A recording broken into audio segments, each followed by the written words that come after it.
Hey everyone! In today's video, we'll show you how to find hidden locked chats on WhatsApp.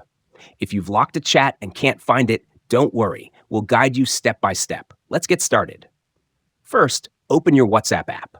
Normally, when you lock a chat, you swipe left on the chat, tap on the three dots, and select Lock Chat. After confirming with Face ID or another security method, the chat moves to the locked section. You can usually find it by swiping down on your chat list. However, if the chat is hidden, you won't see it in the locked section. Here's how to find it. Open WhatsApp and go to the search bar at the top. Type in the secret code that you set when hiding the chat. This could be a number, a passcode, or any keyword you created. As soon as you enter the correct secret code, the hidden locked chat will appear. To remove the lock, tap on the chat, select Unlock, and confirm with your security method. And that's it. Now you can access your hidden locked chats anytime.